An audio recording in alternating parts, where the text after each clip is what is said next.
मुझे Thums up देना अगर सब ऑडिबल है तो, and if everything is clear just give me a thumbs up so that I know to begin. Okay okay okay okay okay okay okay okay okay, all right, so let's begin. अब आज तो पहले समझते हैं कुछ basic basic सी बातें. आपने अब सीए फाउंडेशन में एंटर किया है तो आपको पता है कि 4 सब्जेक्ट्स होते हैं. आपका पहला सब्जेक्ट है अकाउंट्स, राइट. पेपर 1 होता है अकाउंट्स. पेपर 2 है आपका law and business correspondence and reporting, yes. And law में भी है आपको बिजनेस लॉ, ठीक है. Then you have your maths and your fourth paper is economics and BCK. Yes, तो ये 4 पेपर हमारे फाउंडेशन के पेपर्स है. अब हर एक पेपर 100 मार्क का है, राइट.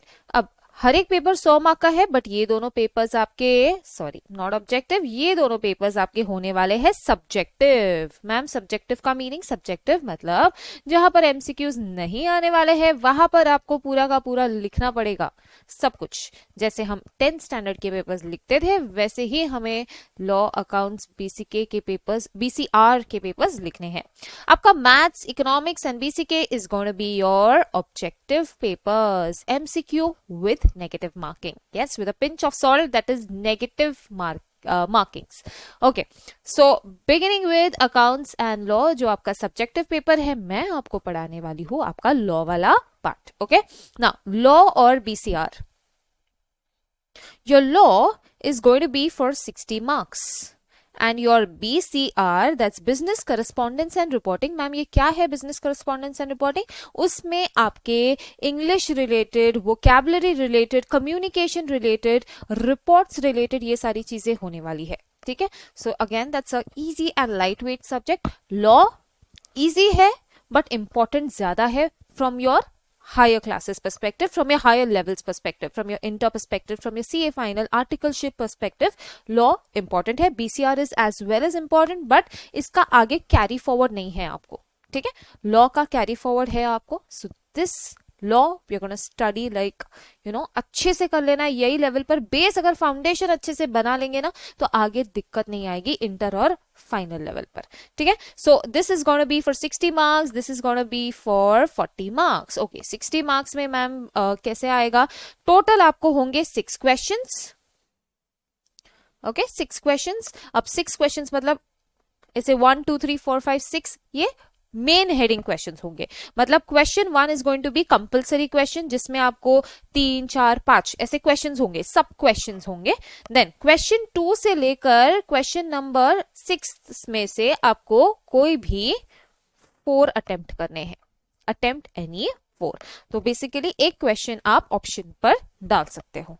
नाउ दैट ऑप्शन हमें वैसे तो कुछ नहीं डालना है सिलेबस वाइज पेपर में. हाँ, जो आपका फोटे है, जो चैप्टर आपका फोटे उस हिसाब से आप ऑप्शंस सिलेक्ट कर सकते हो. सो क्वेश्चन नंबर 2 से क्वेश्चन नंबर 6 के बीच में से आपको एनी 4 सॉल्व करना है. तो टोटल वैसे आपको 5 क्वेश्चंस सॉल्व करने हैं. समझी है बात? यस, तो टोटल आपको 5 क्वेश्चंस अटेम्प्ट करने हैं फॉर लॉ, ठीक है. बीसीआर का जब शुरू होगा तब उसके बारे में आपको समझाया जाएगा. Now let's focus on law. तो ये सारी बातें क्लियर है कि पेपर क्या है, कैसा है, पैटर्न हलू हलू देखेंगे. It's more of going to be, all are going to be questions और केस स्टडीज. मतलब ऐसे ऐसे आपको सिचुएशन देंगे और आपको उससे रिलेटेड लॉ के प्रोविजंस बताने हैं, ठीक है. सो क्वेश्चंस कैसे आएंगे, मार्किंग सिस्टम कैसा होगा, that is going to go every day. मतलब वो एवरीडे केस, एवरीडे थिंग है. इस टॉपिक पर कैसे क्वेश्चंस फॉर्म हो सकते हैं, मार्किंग कैसा होगा, वो रोज का रोज हम देखेंगे with regards to that topic, ठीक है. ये एक बार की बात नहीं है, ये रोज का रोज हमें देखना है. So this is going to be your main thing. अब लेट्स अंडरस्टैंड पहले कि हम क्या पढ़ने वाले हैं. अब ये जो हम बिजनेस लॉ पढ़ रहे हैं ना, बिजनेस लॉ, एक मिनट मुझे सिर्फ चेक करने दो कोई और रुका है क्या वेटिंग रूम में. Yes, okay.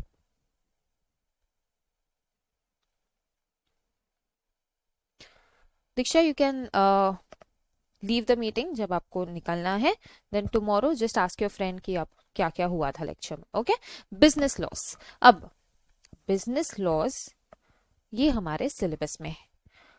ये आपको फर्स्ट टाइम इंट्रोड्यूस हुआ होगा, अभी तक 10th तक 11th तक 12th तक कभी लॉ ये चैप्टर नहीं पढ़ा होगा, लॉ ये सब्जेक्ट नहीं पढ़ा होगा, right? So this is firstly been introduce to you in your entire commerce syllabus if you say, ठीक है?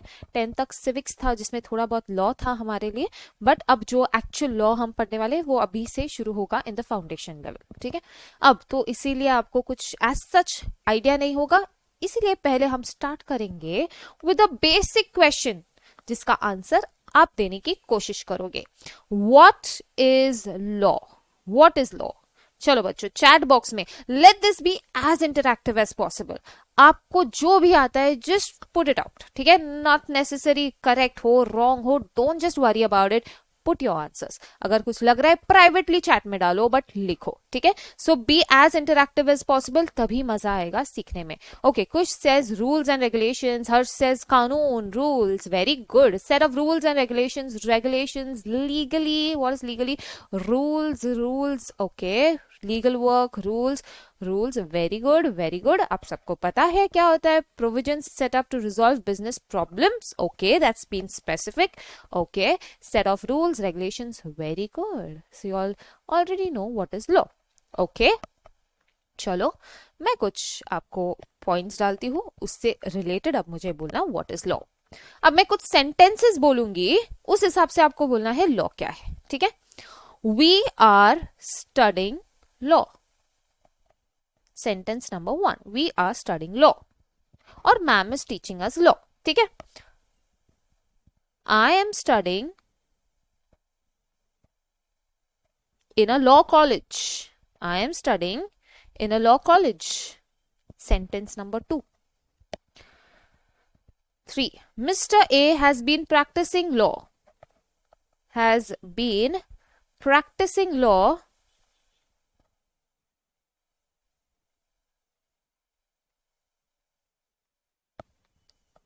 since 30 years.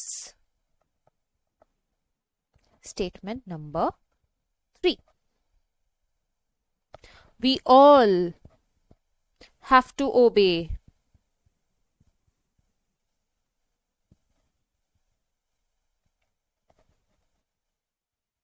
the law of land. Statement number 4. अब we are studying law, इस law का क्या interpretation है? Chat box में लिखो। We are studying law, is it we are studying? ऐसा होता है वी आर स्टडिंग रूल्स, मतलब आई एम आस्किंग यू यहां पर लॉ क्या है? मतलब ये सेंटेंस में लॉ क्या है? Anybody? A subject, absolutely, we are studying the subject of law, very good. तो ये बराबर से निकल गया आपका। We are studying law means यहां पर हो गया we are studying the subject of law, बराबर, ठीक है? दूसरा, I am studying in a law college, ठीक है? सो लॉ कॉलेज, यहां पर इसका मीनिंग क्या हो गया? Law college, it is a institute, very good Grace. We are studying in a law college मतलब ये एक इंस्टीट्यूट हो गया। इंस्टीट्यूट, अ प्रोफेशनल इंस्टीट्यूट, जहां पर हम लॉ पढ़ रहे हैं, राइट? तो ये एक लॉ कॉलेज मतलब ये एक इंस्टीट्यूट है जहां पर लॉ पढ़ाया जा रहा है। Next, mister A has been practicing law since 30 years, ये क्या हो गया? He is a lawyer, yes, profession, very good Shruti, that means this is a profession, ये एक प्रोफेशन है, लॉ एक प्रोफेशन भी है, वेरी गुड। चलो last line, we all have to obey the law of land, what do you mean by this? Rules, rules, exactly, very good, means the rules and regulations of land. Land मतलब हमारे case में rules of India, rules and regulations of the country, of our land, right? So अगर आप देखो word एक है, interpretations कितने हैं देखना, right? So हम law, we are studying law means we are studying a law subject, we are studying in law college, एक institute है जहां हम पढ़ रहे हैं, right? We are practicing law, that means it is a profession, law is also a profession, and we have to obey the rules or the law of land, that means the rules and regulations of the land, yes? But ये सारे words fit in होते हैं इस sentences में, इसके अलग अलग interpretations है भले ही हो, बट हमारा जो मेन लॉ हमें जिस पर फोकस करना है, that basically means the set of rules and regulations, जो आपने ऑलरेडी मुझे बताया था वही है, the set of rules and regulations, the set of rules and regulations that everyone has to obey, that everyone has to obey.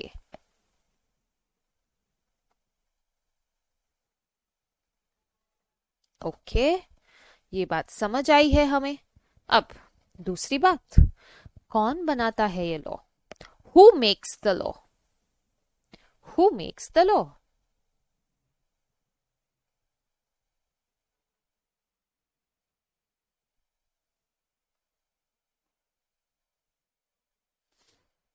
Okay, the government, parliament, government, constitution.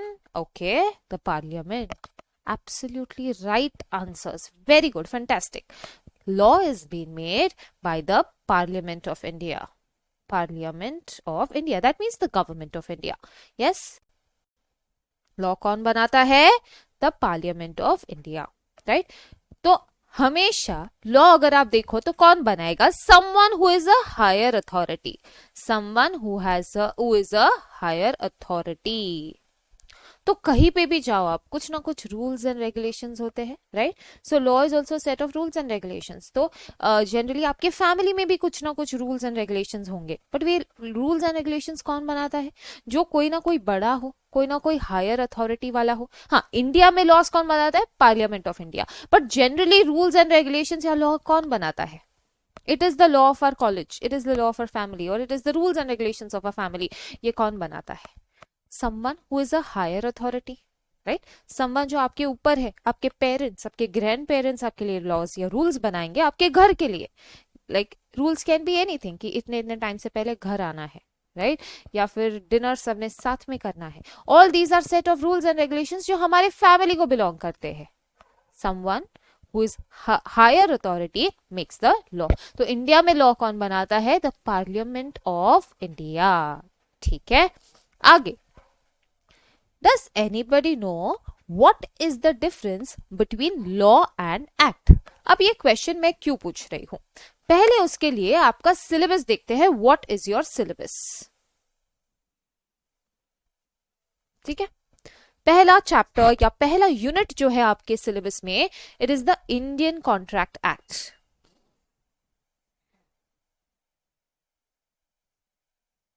Indian contract act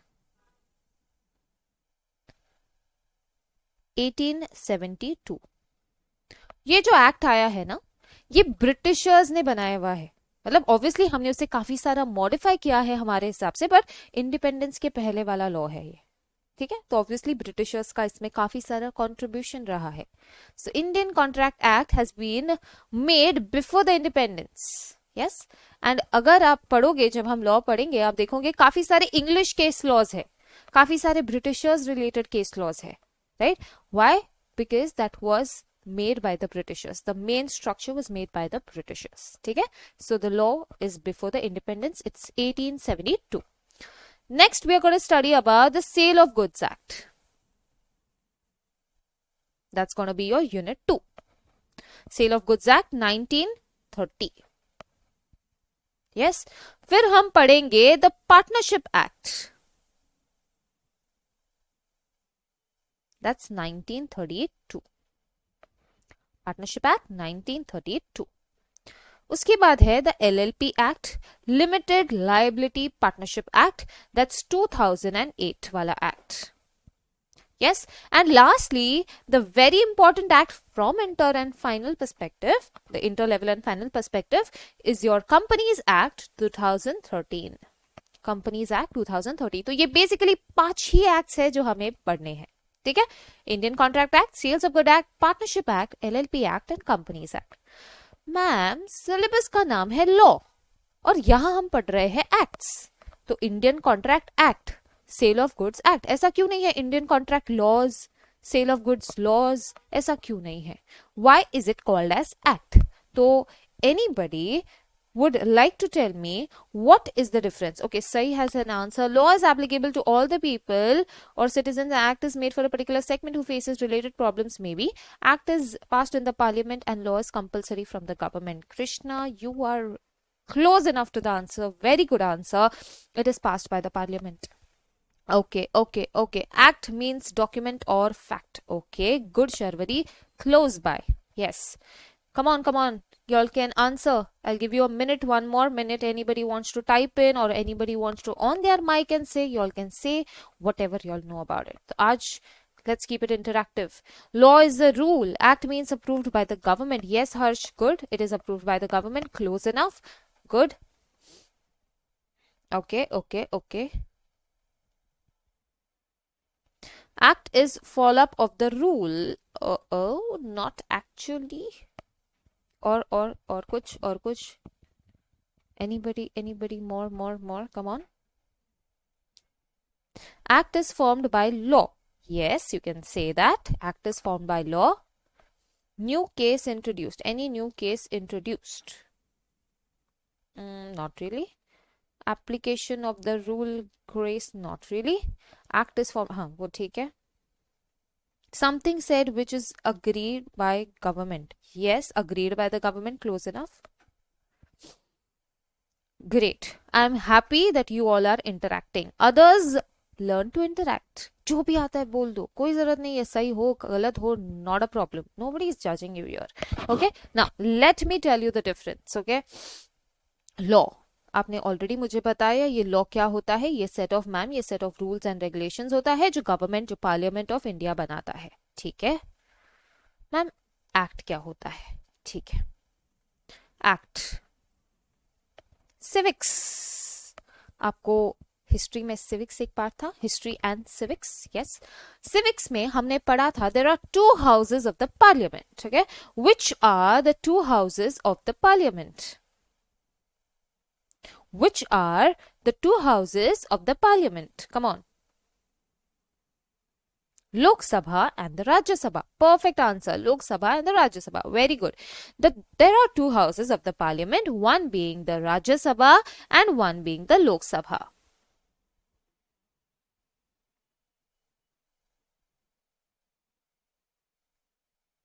Lok Sabha basically is called as the lower house and Rajya Sabha is the higher house.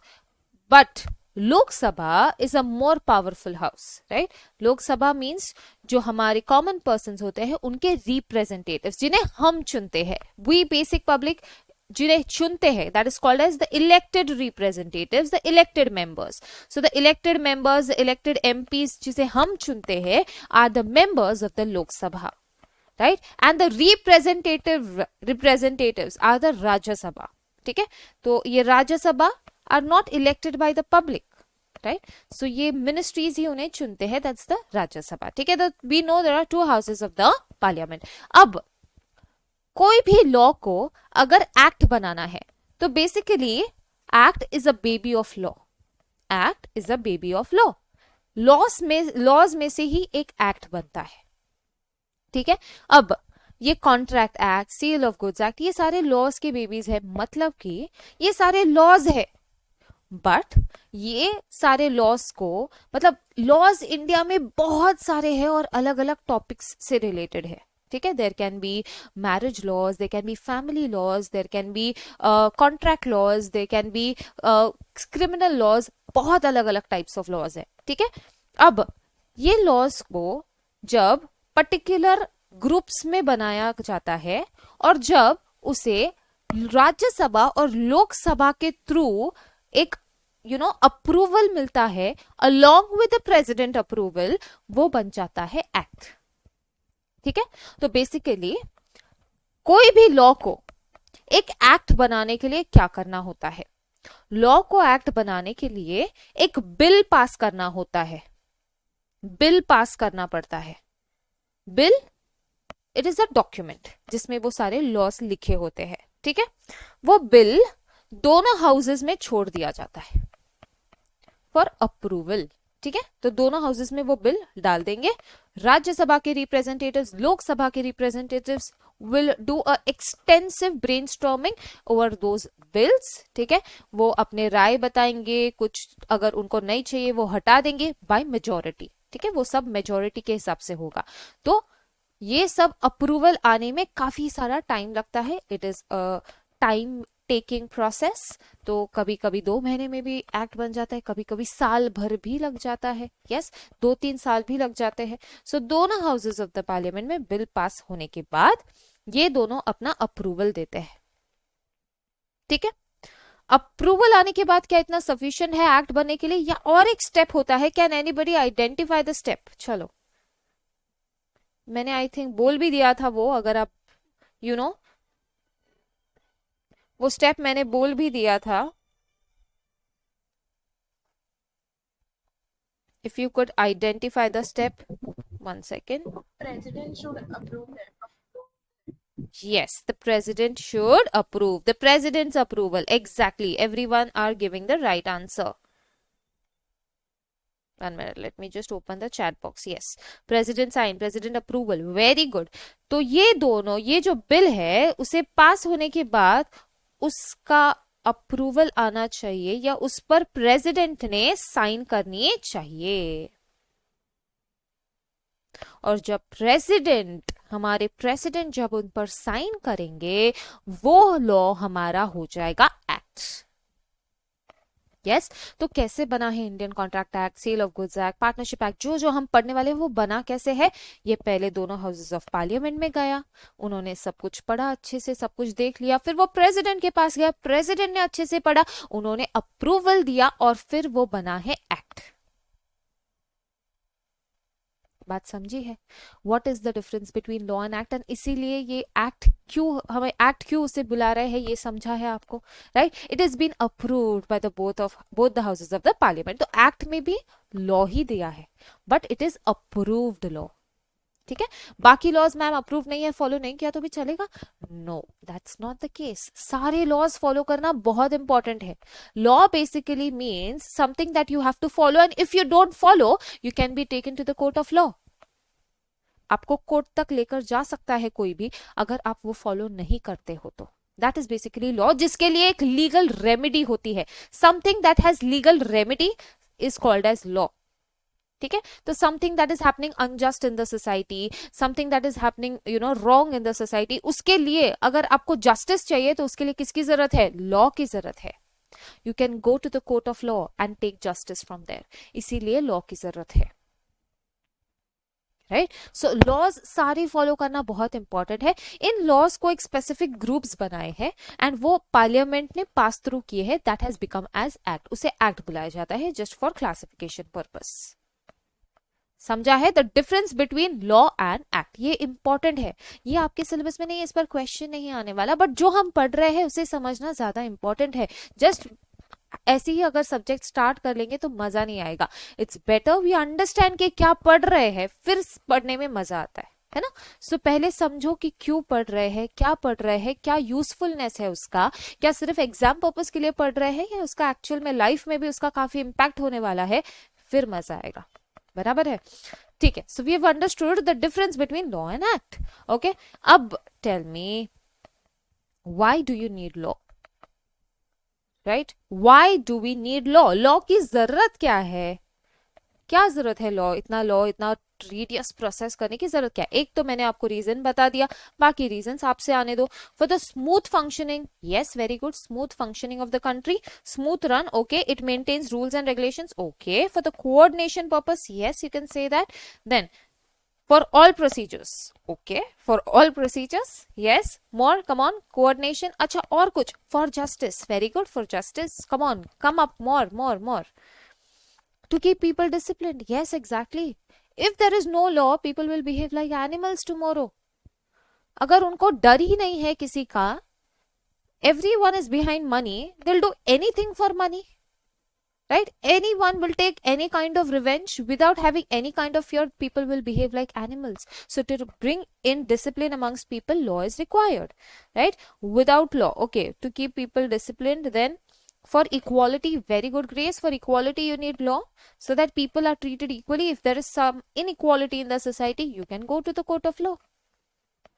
So everyone has equal fair chances. Everyone has equitable chances. That is why law is required. Good. Without law, people will do anything. Exactly. More, come on. Criminal law. Why is criminal law needed? Criminal law पता है, जो ये wraps होते हैं, जो ये thefts होते हैं, जो लोगों को मर्डर्स होते हैं, इन सब के लिए क्रिमिनल लॉ है, जो पुलिस के पास उसके पावर्स होते हैं, right. So to decrease crimes for justice, yes. So अगर क्रिमिनल लॉज नहीं होते इंडिया में, आजकल हर कोई क्रिमिनल होता, हर कोई करप्टेड पर्सन होता, unless and until they are given good values, right. आधे लोग क्राइम्स क्यों नहीं कर रहे? Because they have the fear of law, है ना.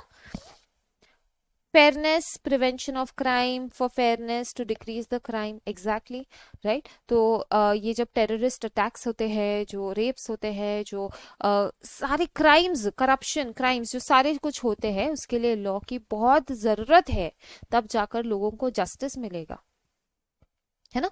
सो लॉ होने के, लॉ के काफी सारे रीजंस है कि लॉ क्यों होना चाहिए. And we subconsciously we all know कि लॉ क्यों होना चाहिए. It's for the good of the public. तो जो भी रूल्स रेगुलेशंस हमारे घर में भी होते हैं ना, ये समझना जरूरी है कि हमारे अच्छाई के लिए है, राइट. सो दैट हमें किसी को फोर्स ना करना पड़े उसे फॉलो करने के लिए.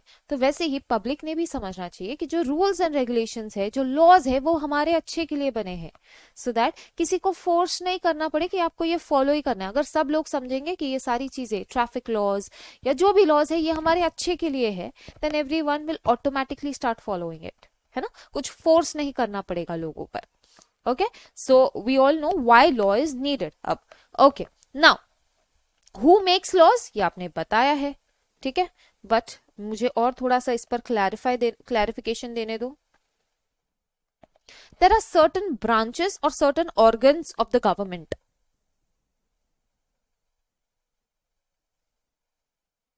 Organs or branches of the government. One being the legislative. Other being the executive. And the last one being the judiciary. चलो, let me start with it. What do you mean the legislative organ? क्या काम करते होंगे ये लोग? ये legislative department या legislative branch है government का, ये क्या काम करते हैं? इनका काम क्या है? The legislative department.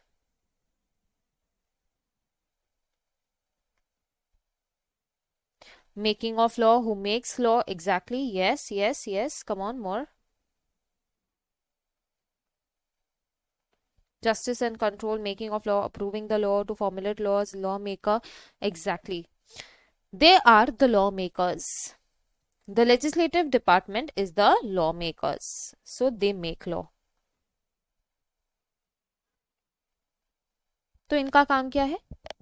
Laws banana, policies banana, rules regulations form करना, ये इनका काम है. The legislative organ of the government. अब लॉ से एक्ट कैसा बनता है ये हमने देखा है, तो ये सब लेजिस्लेटिव पार्ट में आता है, लॉज एंड एक्ट्स बनाना, ठीक है. एग्जीक्यूटिव का क्या काम होगा? Come on, can you give it a guess? अगर पता होगा तो बोलो. Executive, the executive executes the and enforces the law. Very good, Urvi. Execution of law, yes, sir.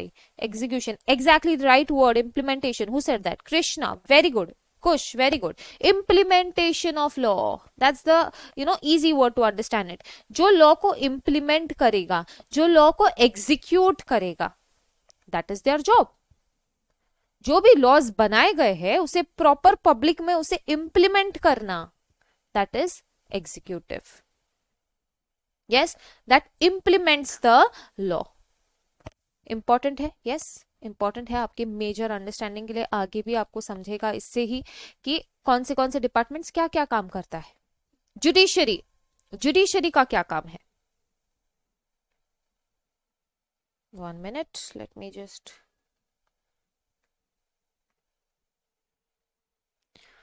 Okay, to make it legal to take decisions on the violation law punishes. Yes, okay, good, good, good. Pass the law. No, judiciary doesn't pass the law. We already said who passes the law. The parliament passes the law.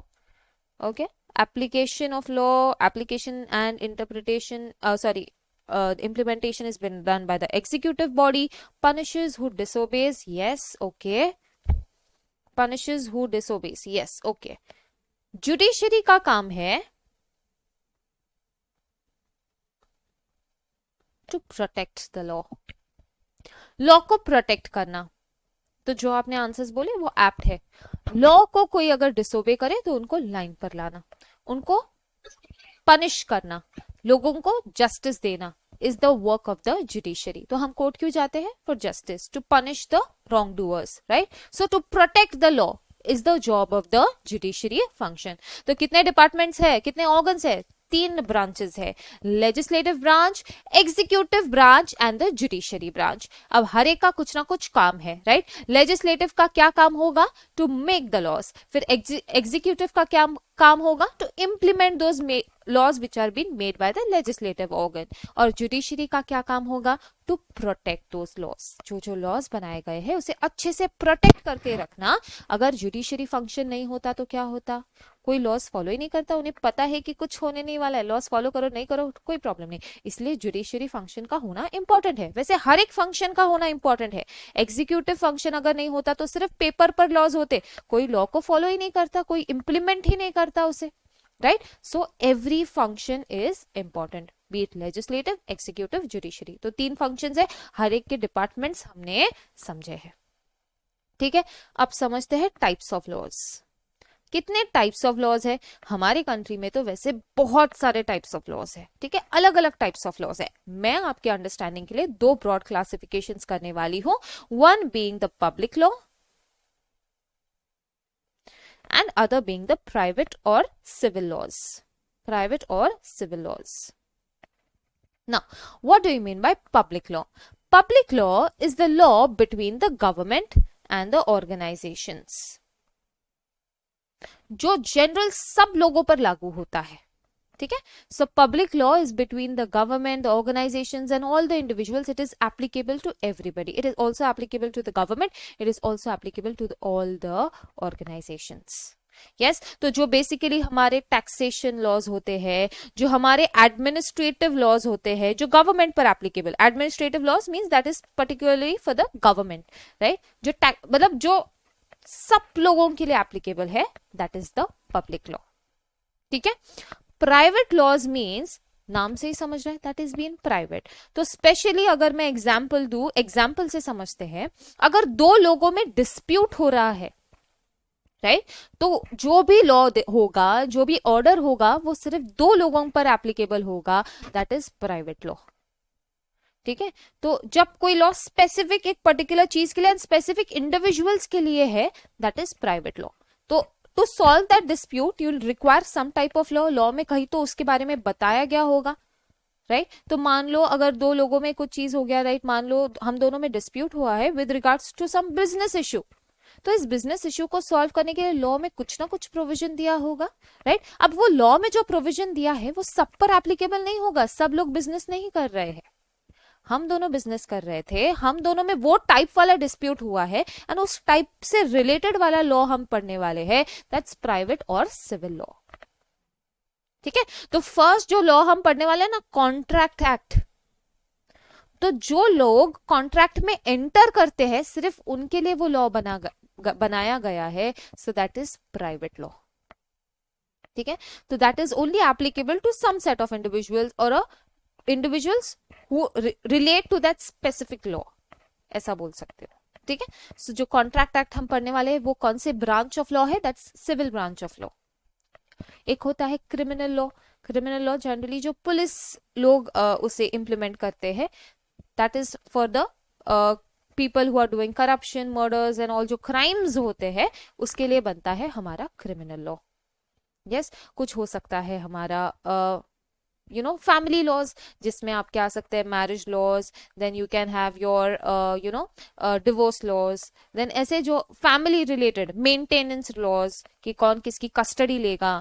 Yes, अगर आपको किसी child की custody लेनी है, divorce के बाद child की custody का केस होता है, राइट, वो all that all comes in the family law part. ठीक है? तो that also will come under private laws. तो हर एक लॉ जो है उसका अलग अलग ब्रांच होता है depending upon the type of the situation. तो हम जो पढ़ने वाले हैं we are going to study business laws. ठीक है, business laws. Ma'am business laws क्या है? बिजनेस लॉज इज समथिंग, जो जो लॉज जब आप बिजनेस शुरू करोगे और जो जो लॉज आपको लगता है आपको लगेंगे,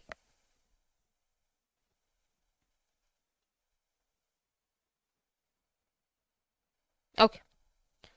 सो आई वाज सेइंग कि कॉन्ट्रैक्ट एक्ट जो है वो हमारा सिविल लॉ का पार्ट होगा। We are gonna study contract act as a branch of civil law. तो उसके बाद हमने सुना कि what are business laws. Business laws जो आपका सब्जेक्ट का नाम है, business laws are those laws which relate to businesses. तो जब भी आप बिजनेस करोगे तो आप कॉन्ट्रैक्ट में एंटर करोगे किसी ना किसी के साथ, purchase contract, sale contract, right. तो उसके लिए आपको बिजनेस लॉ लगेगा। देन दूसरा हमारा यूनिट क्या है? Sale of goods act. तो sale is one of the major component of any business. You either sell goods, you either sell services. तो बिजनेस का बहुत इंपॉर्टेंट पार्ट है। आपको पता होना चाहिए कि क्या राइट्स होते हैं बायर के। हम रोज की जिंदगी में कुछ ना कुछ बाय करते रहते हैं। Even if you don't do business we buy something और द अदर, राइट। तो हम कॉन्ट्रैक्ट में एंटर करते हैं, राइट। फिर हम कुछ ना कुछ बेचते हैं जब हम बिजनेस करते हैं, तो उसके लिए भी कुछ लॉज हमें पता होना चाहिए, बेचने के क्या क्या लॉज होते हैं, right. Then the partnership act, हम अलग अलग फॉर्म्स में बिजनेस कर सकते हैं, ये हमें पता है। One being the partnership act, हम पार्टनर्स बनकर बिजनेस कर सकते हैं। तो उसके क्या क्या रूल्स होते हैं, उसके क्या क्या लॉज होते हैं, हम पार्टनरशिप में हमें कैसे एक्ट करना चाहिए, कि क्या क्या चीजें, क्या क्या रूल्स रेगुलेशंस को फॉलो करना चाहिए, ये पता होना चाहिए। अच्छा, अगर कोई पार्टनरशिप से खुश नहीं है, क्योंकि वहां पर लायबिलिटी कैसी होती है बच्चों, पार्टनरशिप में लायबिलिटी कैसी होती है? 11 स्टैंडर्ड स्टूडेंट्स कम ऑन, ये आंसर तो आना ही चाहिए। पार्टनरशिप में लायबिलिटी कैसी होती है? इतना टाइम? Unlimited, unlimited, unlimited. अरे जैद, लिमिटेड कौन बोल रहा है? पार्टनरशिप में लायबिलिटी अनलिमिटेड होती है। All the partners have unlimited liability. उनकी पर्सनल प्रॉपर्टीज भी कोई लेकर जा सकते हैं अगर बिजनेस डेट्स पे नहीं हो पा रहे हैं तो, राइट। सो लायबिलिटी कैसी होती है? अनलिमिटेड होती है। अगर कोई अनलिमिटेड लायबिलिटी से खुश नहीं है तो वो एलएलपी खोल सकता है, लिमिटेड लायबिलिटी पार्टनरशिप। यस, ये भी हमने पढ़ा है, लिमिटेड लायबिलिटी पार्टनरशिप, जहां पर लायबिलिटी लिमिटेड होती है पार्टनर्स की, and it is more of a combination of a company and partnership. ठीक है, तो अगर कोई पार्टनरशिप से खुश नहीं है तो लिमिटेड लायबिलिटी पार्टनरशिप, उसके लिए हमें लिमिटेड लायबिलिटी पार्टनरशिप एक्ट दिया है। अच्छा चलो, आपको और बड़े लेवल पर काम करना है तो आपको एक कंपनी फॉर्म करनी होगी, उसके लिए आपको कंपनीज एक्ट का नॉलेज होना चाहिए, राइट। सो उसके लिए हमारे पास है द कंपनीज एक्ट। तो जो भी चैप्टर्स है, जो भी सिलेबस में है ना, दैट्स वेरी एप्ट, बहुत अच्छा है for any type of business. तो आप जो भी बिजनेस एंटर करोगे, ये सारी चीजें, ये सारे लॉज रेगुलेशंस अगर आपको पता नहीं हो तो क्या होगा? मतलब मोर देन बिजनेस एक्सपेंसेस, आपके फाइन्स एंड पेनल्टीज ही आपको ज्यादा पे करनी पड़ेगी, राइट। या फिर जेल भी जाना पड़ सके, you never know. So business laws follow करना, अगर आप बिजनेस में जाते हो तो बिजनेस लॉ फॉलो करना बहुत इंपॉर्टेंट है। और फॉलो करने के लिए पता होना चाहिए कि ये पर्टिकुलर लॉ एग्जिस्ट करता है ना।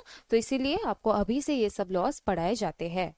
मैम हम चार्टर्ड अकाउंटेंट्स बनने वाले हैं, हमें बिजनेस लॉस क्या मतलब? हम तो प्रैक्टिस करेंगे, एम्प्लॉयमेंट में जाएंगे, हमें बिजनेस लॉस का क्या?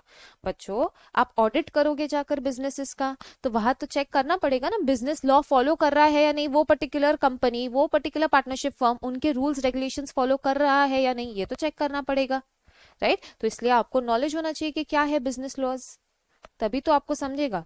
लॉस के हिसाब से अकाउंटिंग होगा, लॉस के हिसाब से टैक्सेशन होगा, लॉस के हिसाब से मतलब सारा कुछ लॉस पे ही तो डिपेंड होता है। तो लॉज आपको भी समझना इंपॉर्टेंट है। ओके, सो आई होप ये सब्जेक्ट आपके सिलेबस में क्यों दिया है इसका क्लियर अंडरस्टैंडिंग आपको मिल गया है। ओके, अब चैप्टर वाइज वेटेज देखते हैं कि कौन सा चैप्टर कितना वेटेज है। Yes, so that we know कि जब हम पढ़ेंगे तो हम किस तरीके से उसे पढ़ेंगे। First, your Indian contract act. As I told you, ये ब्रिटिशर्स के टाइम का एक्ट है, 1872। 1872 एक्ट। मैम ईयर भी याद रखना है, गिन के पाछे अपने आप लर्न हो जाएंगे। आपको उतना दिमाग नहीं यहाँ पर लगाना है, अपने आप लर्न हो जाएंगे। जितने इतने बार वो रिपीट होने वाला है ना टॉपिक में, तो अपने आप रिपीट लर्न हो जाएंगे। Sale of goods act 1930, then fourth partnership act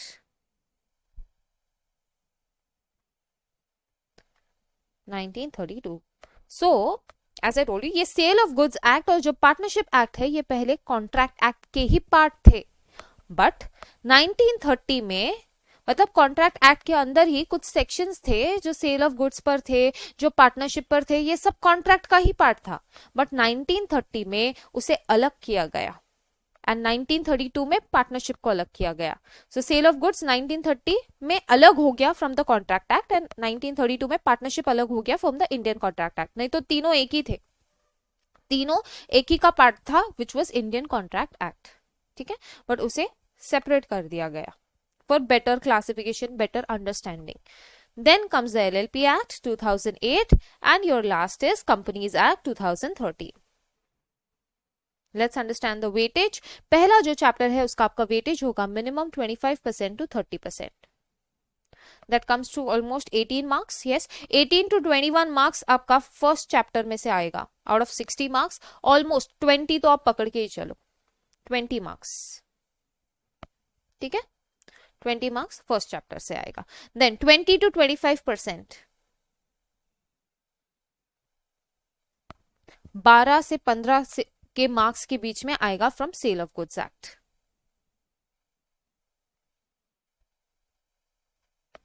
12 to 15 marks. ठीक है. Then is your partnership act, which is again 20 to 25%. That means same 12 to 15 marks will come from your partnership act. Yes तो अगर आप almost देखो यहाँ पर ही 40 marks होते हैं, बाकी के 20 मार्क्स बाकी के दो चैप्टर्स में, तो यहाँ से आएगा सिर्फ 5 to 10%. क्यों? क्योंकि LLP एक्ट काफी छोटू सा है. ठीक है, तो LLP एक्ट छोटू सा, इसलिए वहां से 5 to 10% आएगा. और कंपनीज एक्ट से आएगा 15 to 20%. मैम कंपनीज एक्ट तो इंपॉर्टेंट है, 15 to 20%. बच्चों यहाँ पर कंपनीज एक्ट का आपको सिर्फ एक झलक दी है, मेन जो है वो आपको इंटर और फाइनल लेवल पर पूरा वही है, तो इसलिए यहाँ पर सिर्फ झलक है, इसलिए यहाँ पर थोड़े कम मार्क्स के लिए, बट इंटर में और फाइनल में तो पूरा वही है. ठीक है, सो ये जो एक्ट्स है वो आगे कैरी फॉरवर्ड नहीं होंगे इंटर और फाइनल में, बट ये कंपनीज एक्ट आगे इंटर और फाइनल में आएगा. तो इसीलिए ये चारों एक्ट्स एक्सटेंसिवली आपको अच्छे से दिया है, कंपनीज एक्ट की एक झलक दी है. ओके, सो 15-20% तक आ सकता है. सो ऑलमोस्ट ये दोनों मिलाकर आपको 20 मार्क्स का आएगा.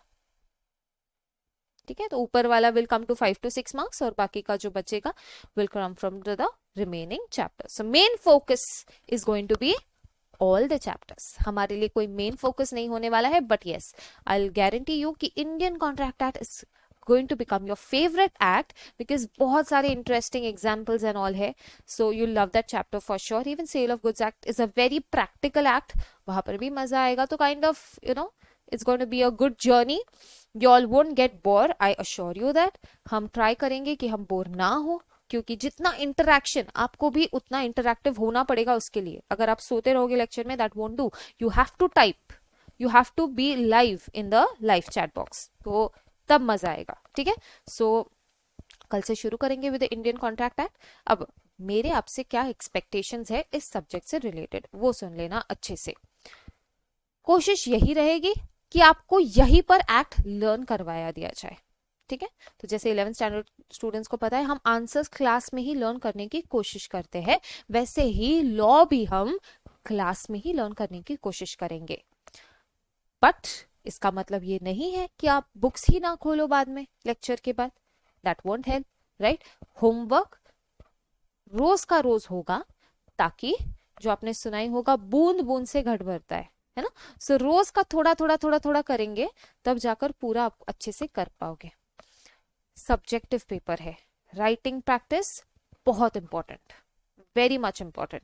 बहुत बार क्या होता है, लॉ अपने को आता है, बट जब लिखने जाते हैं ना तो लैंग्वेज इतनी जनरल कर देते हैं कि एग्जामिनर को हम अट्रैक्ट करते हैं कि हाँ हमारे मार्क्स काट दो. That is not wanted your. हम बहुत फोकस करेंगे, जितना हम लर्निंग पर फोकस करेंगे उतना राइटिंग पर भी फोकस करेंगे. तो रोज के कुछ ना कुछ लिखने का काम आपको जरूर होगा। उसे प्लीज एज अ बर्डन मत करना, उसे अपने विजन से अलाइन करना। आपका विजन क्या है? सीए बनना। अगर आप उसे अलाइन करोगे कि हाँ मैं rather than taking one time मेहनत, एक मतलब लास्ट के 4-5 दिन में सोऊंगा ही नहीं, मैं I am just gonna study 24 hours, वो करने से अच्छा रोज का आधा आधा आधा आधा घंटा इन्वेस्ट करो, क्यूमुलेटिव पढ़ाई करो, आगे का स्ट्रेस बहुत कम हो जाएगा। एग्जाम डेज में आने वाला स्ट्रेस निल हो सकता है अगर आप रोज के आधा घंटा मेहनत लेने के लिए तैयार हो तो। ठीक है, तो हार्डली आधा घंटा, आप कुछ भी मतलब आप इंस्टा पे बैठ जाते हो तो 1 घंटा कहा जाता है, समझ नहीं आता है ना। सो आधा घंटा मांग रही हूँ सिर्फ आपसे रोज का, अगर वो दे पाओ तो I guarantee you out of 60 we all can score minimum 50। ठीक है, आपको पता होगा कि मिनिमम 40 मार्क्स लाना एवरी पेपर में इंपॉर्टेंट है, और एग्रीगेट के लिए मिनिमम 50 मार्क्स होने चाहिए इन ईच सब्जेक्ट। ठीक है, तो एग्रीगेट पासिंग के लिए 50% होना चाहिए, मतलब आउट ऑफ 400 आपको 200 स्कोर करना है ना, और हर एक पेपर्स में 40 लाना है। ठीक है, सो हम ट्राई करेंगे कि 50 मार्क्स तो लॉ से ही आ जाए, बीसीआर तो देखेंगे, 50 मार्क्स तो हमें लॉ से लाना है। पास होना है तो अच्छे से पास हो, बॉर्डर पे पास होने का क्या मजा है, right. So dedication is required, everyday half hour investment in law is required. ऐसा नहीं है कि आज सब्जेक्ट पढ़ लिया डायरेक्टली 2 महीने बाद उसे टच करोगे, पूरा ब्रेन वॉश वापस से स्टार्ट से शुरू करना पड़ेगा, लर्न करेंगे, सारा मेहनत वेस्ट। जितना भी लेक्चर अटेंड कर रहे हो, जो भी आपने किया आज तक, सब भूल जाओगे, बिकॉज मेमोरी अपनी इतनी स्ट्रांग नहीं है। तो मैं कुछ टेक्निक्स दूंगी कि कैसे लर्न करना है सब्जेक्ट को। Every lecture will have some techniques to learn that particular chapter, to learn that particular answer, to learn that particular subject. ठीक है, रोज के कुछ ना कुछ टेक्निक्स होंगे जो आपको फॉलो करने हैं। आपको वो टेक्निक नहीं जम रहा है, will go for new technique, but don't give up. ठीक है, लॉ को फेवरेट सब्जेक्ट बनाओ, फोबिया मत रखना बिल्कुल भी। किसी चीज का अगर फोबिया है तो उसे ज्यादा प्रैक्टिस करने से फोबिया जाएगा, और कोई भी उसके लिए सोल्यूशन नहीं है। किसी भी चीज का अगर डर लगता है, किसी भी सब्जेक्ट का डर लगता है, I am not saying only my subject, लो पूरे फाउंडेशन में किसी भी सब्जेक्ट का अगर डर लग रहा है तो उसमें ज्यादा टाइम इन्वेस्ट करना अभी से शुरू करो, तभी तो फोबिया जाएगा। यस, एंड अगर वो सब्जेक्ट जिसका फोबिया है वो अगर अच्छे से हो गया ना, तो बाकी सब्जेक्ट स्मूथली हो जाएंगे। Yes, so are you ready to invest your half an hour daily? अगर यस है तो give me a thumbs up, और कसम खा लो कि करेंगे। यस, अगर कसम खा रहे हो तो हो पाएगा, नहीं तो मुश्किल है। आई एम टेलिंग यू, अगर अच्छे से करोगे तो 50 मार्क्स तो ऐसे आ जाएंगे, अच्छे से करोगे तो, सच्ची। ठीक है, सच्ची से आप आज से डेडिकेटली अच्छे से पढ़ोगे, रोज का रोज जो क्लास में पढ़ाया अगर वही जाकर लर्न करोगे, अगले दिन लेक्चर स्टार्ट होने से पहले 10 मिनट पूरा पढ़, जो 10 मिनट का ब्रेक होता है खाते वक्त पीते वक्त, सिर्फ पढ़ लेना क्या क्या पढ़ा है, that is going to help you immensely.